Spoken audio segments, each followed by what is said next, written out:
അപ്പോൾ ഇന്നലെ ഡിസംബർ 22 എൻ്റെ അമ്മയുടെ ബർത്ത്ഡേ ആയിരുന്നു. അപ്പം കഴിഞ്ഞ വർഷം ഞങ്ങൾ ഇതേപോലെ ബർത്ത്ഡേക്ക് ഞങ്ങൾ സ്വന്തമായിട്ട് കേക്ക് ഉണ്ടാക്കിയിട്ട് കട്ട് ചെയ്യിപ്പിച്ചിട്ടുണ്ടായിരുന്നു. അപ്പോൾ ഈ വട്ടം കേക്ക് കിട്ടിയായിരുന്നു. എൻ്റെ ഒരു സ്റ്റുഡൻറ്റ് കൊണ്ട് തന്നെയാണ് കേക്ക്.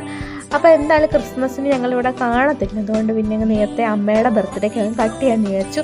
അങ്ങനെ ലൈറ്റൊക്കെ ഇട്ടു. ആളിനെ പുള്ളിക്കാരെ രാവിലെ വിളിച്ചുണർത്തി കേക്കൊക്കെ കട്ട് ചെയ്തപ്പോൾ ഭയങ്കര സന്തോഷത്തിലായിരുന്നു. പിന്നെ കേക്ക് കട്ട് ചെയ്ത് ഞങ്ങൾ അങ്ങോട്ടും ഇങ്ങോട്ടും കഴിച്ചു, കാരണം അമ്മയ്ക്ക് കൊടുക്കാൻ പറ്റത്തില്ലല്ലോ. അങ്ങനെ അതൊക്കെ കണ്ട് ഹാപ്പി ആയിട്ട് ഇരുന്ന് പിന്നെ അതൊക്കെ കഴിഞ്ഞിട്ട് ഞങ്ങൾ പായസമൊക്കെ ഉണ്ടാക്കിയിട്ടുണ്ടായിരുന്നു. അങ്ങനെ പായസമൊക്കെ ഉണ്ടാക്കി യൂണിറ്റിലൊക്കെ കൊടുത്തതുണ്ട്. ഇവിടുത്തെ പായസത്തിൻ്റെ ഇത് എന്ന് പറഞ്ഞാൽ വെറും നൂല് പോലത്തെ സംഭവം. പിന്നെ അതെല്ലാം കഴിഞ്ഞിട്ട് ഞങ്ങൾ വീണ്ടും പോയത് യൂണിറ്റിലാണ്, ആർമിഡ്യൂലാണ്.